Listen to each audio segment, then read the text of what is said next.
Happy birthday to you. Happy birthday, dear Rodro. Happy birthday to you.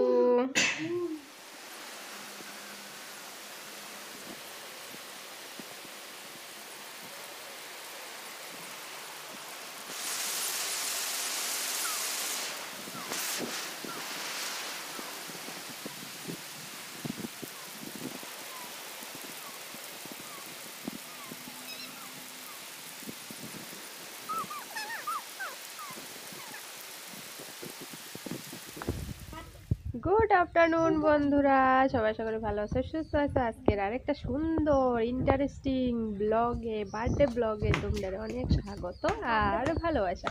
তো আজকে হচ্ছে 14ই March, 14th March. আজকে কার birthday? আমার ভাইয়ের বার্থডে। কার বার্থডে? আমার ভাইয়ের বার্থডে। কার বার্থডে? আমার বার্থডে। আজকে তোর বার্থডে? ও না, আজকে তোর বার্থডে না। তাহলে কি হবে বার্থডেতে? তোমার বার্থডে চলে গেছে কত আগে। বার্থডেতে কি হবে তাহলে? আমি জানি না। জানিস না? আর এতক্ষণ তোমরা ভিডিও শুরুতে বৃষ্টি দেখছো। আজকে মানে বর্ষার বৃষ্টির শুরু আজকের থেকে। আজকে একটা শুভ দিন, রৌদ্রর বার্থডে। তো আজকের দিনেই বৃষ্টিটা দেখা দিল, বৃষ্টি শুরু হয়েছে, বর্ষার বৃষ্টি আজকের থেকে শুরু। কখন আবার বৃষ্টি বন্ধ হয়ে গেছে, চারিদিক মোটামুটি পরিষ্কার। আমরা আজকে ওইদিকে ওই জায়গায় ধোঁয়া দেখতেছো, ওইদিকে সব আবর্জনাতে আগুন লাগাই দিছে। বাবা আসো, ওইদিকে কাদা হয়ে গেছে, পায়ে লেগে যাবে, আসো। তো শোনো, আর রৌদ্রের আজকে পরীক্ষাও আসিল, এসএসটি পরীক্ষা। তো আজকে সকাল থেকে ভিডিও বানাইছি না। আজকে একটা কাহিনীও আছে, প্রচুর, মানে কি কম, লেটেস্ট কাহিনী আছে আজকের একটা। তো সনরা রৌদ্রর পরীক্ষা ছিল, এসএসটি পরীক্ষা। তো পরীক্ষা দিয়ে আয়া বসতে, ভাত টাত খানা হয়েছে, এখন একটু ঘুমামো। এই ঘুমের কথাটাই লেটেস্ট একটা ঘটনা তোমরা জানাই। আমি কালকে রাত্রে ঘুমাইছি না বলতে ঘুমাইছি না, 1 মিনিটও আমার ঘুম আইছে না। মানে আমার বায়ু চড়া হয়ে গেছে, একদমই 1 সেকেন্ডও ঘুমাইনি। বিশ্বাস করতেছে না। আমি মানে আমার এরম লাইফে মনে হয় কালকেই ফার্স্ট এরম ঘুমাইছি না। মানে কোনো দিন ধরো কোনো সময় এরম হয় যে ধরো 2 ঘন্টা 2.5 ঘন্টা ঘুমাই রাত্র পিছু, বেশি কাজ থাকলে, মানে ভিডিও এডিটের ব্যাপারে। কিন্তু বা অনেক সময় মোবাইল দেখতে দেরি হয়ে যায়, 2 ঘন্টা 3 ঘন্টা ঘুমাই, অনেক সময় এরকম কম ঘুমানি হয়। কিন্তু টোটালি ঘুমাইছি না, কিন্তু মোবাইলও দেখছি না, ভিডিও এডিটও করছি না, এমনি বিছানায় ঘুমাই রয়েছিলাম। কিন্তু এরপরও আমার ঘুমাইছে না, জানি না কি লেগে, একদম বায়ু ছড়া হয়ে গেছে, ঘুমিয়ে আইছে না। তারপরে একদম সকাল উঠে কাজকর্ম শুরু করছি। আর কখনও ঘুমাইছি না, এখন কিন্তু বিকাল হয়ে গেছে। আমি আজকে 14 তারিখ, তো মানে 13 তারিখ, গত দিন 13 তারিখ সকালবেলা যে ঘুম থেকে উঠছি, এখন 14 তারিখ বিকালবেলা। এখন পর্যন্ত আমার ঘুম নাই, অনেক ঘন্টা। মানে কালকে পরশুদিন রাত্রের থেকে কালকে রাত্র 24 ঘন্টা, কালকে রাত্রের থেকে আজকে রাত্র হইলে 48 ঘন্টা হইব আমার ঘুম নাই। আর এখন যদি গলার মধ্যে একটু কথা জড়ায় যাইতেছে, তো এখন যদি ঘুমাই তাইলে ঘুম হইব আর কি। তো এরকম ঘটনা মানে আমার লাইফে প্রথম, কি লেগে হয়েছে জানি না। একটু মানসিক টেনশনও আসিল, কি জানি উল্টাপাল্টা নিজেই একটু উল্টাপাল্টা চিন্তা করতে থাকি। তো মানে খারাপ চিন্তা আইয়ে শুধু মাথার মধ্যে, কি জানি হয়ে যাব, কিছু অমঙ্গল হইব, কিছু খারাপ হইব, এরকম চিন্তা আইতে আসছে মাথার মধ্যে। আজকে কদিন ধরে এলেগা হয়তো রাত্রে ঘুমাইছে না, বাইরে হয়ে গেছে। তো যাই হোক, ঘটনা বাদ। আজকে সারাদিন আর ভিডিও করছি না। তোরা কি শব্দ করছিস? আমার কথা কেউ শুনতে পাবে না। কত কথা কইতে পারে দুইজন একলগ হইলে। তো আজকে সারাদিন কিচ্ছু ভিডিও করছি না, ওখান থেকে ভিডিও শুরু করছি। আজকে রৌদ্রর বার্থডে, সকাল থেকে তো পরীক্ষা, পড়ার চাপে আর বার্থডের কথা নামও উচ্চারণ করা হয়েছে না। তো দেখা যাক সন্ধ্যাবেলায় কি করা হয়, তোমরা সাথে থাকো, দেখতে পাবা। চলো দেখতে থাকো। তো এই যে সেই বার্থডের মানে সেলিব্রেশনের টাইম আইয়া পড়ছে, তখন বাজে রাত্র 7:20। তো বাড়ির ড্রেসেই একটা ঠান্ডা লাগতেছে, বৃষ্টি হয়েছে, একটা হালকা চাদর লইলাম। স্বর্ণ রেডি, স্বর্ণ টিচার আইছিল, এতক্ষণ টিচার পড়াইছে, তো টিচারও এখন মানে সেলিব্রেশনে অংশগ্রহণ করব। ভাইয়ের বার্থডে গিফটটা দেখা, বার্থডে গিফটটা দেখা কেন। তো রৌদ্রের বার্থডে গিফট দেখো, এই যে একটা আর্টের খাতা আর একটা আর্ট পেন্সিলের বক্স। এই যে চলো শোনো, চলো চলো। আমরা সবাই আইয়া উপস্থিত হইলাম রৌদ্রের ঘরে। এবার কেক কাটা হইব, সবাই রৌদ্রের আশীর্বাদ করব, ধান দুর্বা দিব, গিফট দিব, সবকিছু তোমরা দেখতে থাকো, আশা করি ভালো লাগবে। Happy birthday to you, happy birthday dear Roudra, happy birthday to you. কাটা হয়েছে প্লাস্টিকের সারবো।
সব কিছু কমপ্লিট, তোমরা সব কিছুই দেখছো, কেক কাটা, তারপরে আশীর্বাদ ধান্দুর বা গিফট দেওয়া সব কিছুই হয়েছে। তো সব কিছুর পরে আমি তোমরা কেকটা দেখাইতে আসি। কেকটা কাটনের আগে দেখাইতে আমি পুরা মানে কাছের থেকে দেখাইতে ভুলেই গেছিলাম, তো কাটনের পরেই তোমরা দেখাইতে আসি আর কি বাকি যেটুকু আছে। আর এদিকে প্লেটে আমার জায়ে মিষ্টি টিষ্টি সব লইতে আছে, 3 রকমের মিষ্টি আর পায়েস রান্না করছে বার্থডে উপলক্ষে। তো সব কিছু এখন আমরা সবাই খামু। তো বার্থডে পার্টি এখানেই শেষ, ভিডিওটাও এখানেই শেষ। আজকের ভিডিওটা তোমরা কেমন লাগছে জানাইও কমেন্ট করে, ভালো লাগলে একটা লাইক করে দিও, চ্যানেলটা সাবস্ক্রাইব করে আমার পাশে থাকো। দেখাবো নেক্সট আরেকটা ভিডিওতে। টাটা।